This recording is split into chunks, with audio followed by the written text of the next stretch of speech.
Hi, I'm Anna. Welcome back to Books on the Go. I'm here today with a preview of what's coming up on the podcast. And I did this a while ago and had a lot of people commenting they really liked having an idea of what books are coming up because some people like reading along, which is really fun. And so the one that we just uploaded today, like the latest episode, is The Memory Police by Yoko Ogawa, translated by Snyder. So Annie and I read this one and Annie loved it. She said it's just the sort of book for her. It's dystopian, but it felt quite dreamy, and she said it felt restful. She thought it was a restful book, which made me wonder, can you have a restful dystopia? Is there such a thing? I don't know. I didn't love it as much, but I do really enjoy Yoko Ogawa's writing. It's very clean, it's warm, and there's something about her tone and the narrator in this book which is inviting. It makes you enjoy her company. So I did like it, but Annie really loved it. So let me know if you've read it, what you thought, and if it can be a restful dystopia. So that's The Memory Police. And then next up, we are interviewing Heather Rose with her new novel, Bruny. So I'm very excited about that because, as you may know, I loved The Museum of Modern Love. It was one of my books of the year last year, and it reminded me of why I love reading. And I felt very strongly about that one. And this one is completely different. So it's set in Tasmania and in Hobart, and off the coast of Tasmania is Bruni Island. And the main character, Ace or Astrid, is coming back to Hobart. She's a UN conflict resolution expert. So she's been working all over the world, but she comes back because there's a dispute over a bridge that they are building to go to Bruni Island, which up until now has been quite remote and you can only get there by ferry. And it's complicated because her brother is the Premier of Tasmania and her sister is the opposition leader. So they're quite a political family. And so she's got all sorts of conflicts, and they're both big and small. And it's written with a real sense of fun.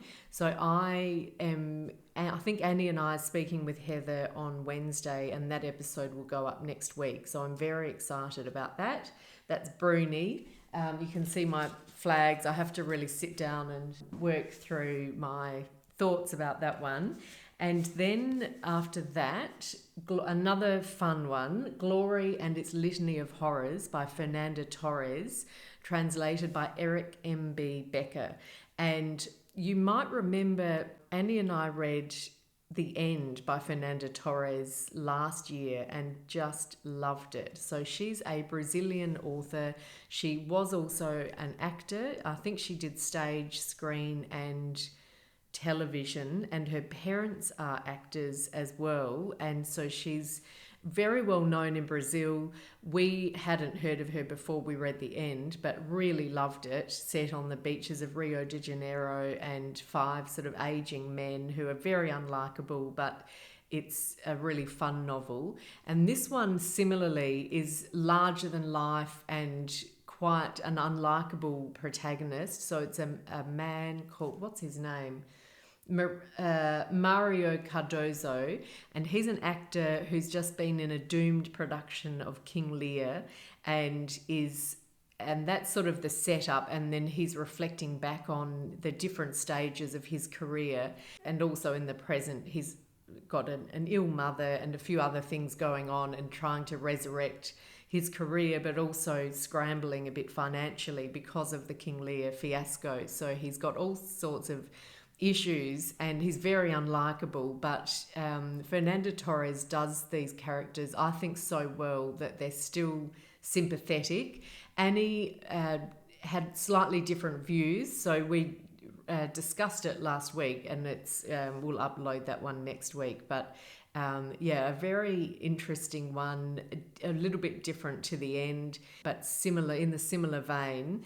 And it again just gives you a sense of Brazil, and yeah, I love that about her books. So again, let me know if you've read it, because I don't know many people who have read Fernanda Torres' work. So I'd be interested to hear your thoughts if you have. And then I've got a special guest, because Amanda is away at the moment. She is trekking in Nepal. So I've got my cousin Kate Griffith coming on, which is exciting, and we'll be discussing Daisy Jones and the Six. And I might possibly be the last person who has read this book, because I know everybody was reading it in the northern summer a few months ago. And for some reason, I didn't want to read it, because I was put off by the fact it's about a fictional rock and roll band. And I cringe a little bit when it's a made up work of art or a made up book, or in this case, a made up sort of music band, because I feel like it's going to be contrived and it's another layer of make-believe that you have to get over to get into the story. But just a sneak preview of my thoughts, really loved it. And it's interesting how she overcame that, and just how she hooks you into the story and makes it feel real. And I think part of the secret is it's not so much about the band, but it's actually getting you to care about the characters themselves, the band members. So yeah, I really liked it. So yeah, a bit belated, but anyway, I got there in the end, and I think it will be a perfect summer read. So we're coming into the Australian summer, so that will be perfect. So we can recommend that one to people, but I'll be interested to hear what Kate thought. So that will be in a couple of weeks. Then after that, Charlotte Wood, The Weekend. So I will be discussing this with Jo Dyer, and Jo is the director of the Adelaide Writers Week, which is a fabulous event. It's a free writers festival that happens as part of the Adelaide Festival. So that will be the first week of March next year. And the program hasn't been announced, but the first round of authors have been announced, including Charlotte Wood and Heather Rose as well. And it's very exciting. So I'm going to sit down with Jo, and we'll talk about the weekend, and also about what else is happening for Adelaide Writers Week. So a bit of a sneak peek at what's in store next March in Adelaide, which will be really good. So that's the weekend. I've just started this. I can't tell you much at the moment, but I did so Charlotte Wood wrote The Natural Way of Things, which won the 2016 Stella Prize, which is the women's prize for fiction or non-fiction in Australia. And I thought that was a very strong novel. I can't say that I loved it, because it was quite dark and harrowing to read, but very well executed and great writing. And so this is different. This is 4 older women who get together to clean out the house of a friend of theirs who has died. And the conflicts between them sort of come to light, because the friend is no longer there, who normally holds them together and smooths things over. So it'll be really interesting, and I like the idea of focusing on the lives of older women, which I've talked about a bit on the podcast. You don't often see in literature, and so it's always refreshing to see that highlighted. And I'm sure that Charlotte Wood will do it really well, just because of the strength of her writing. So that will be coming up soon. That's The Weekend, and let me know if you've read that. I don't know if it's out elsewhere yet. It's just come out in Australia in the last few weeks, so I don't know if it's out in the UK or the US, but hopefully at least on ebook you'll be able to get it. So that's The Weekend.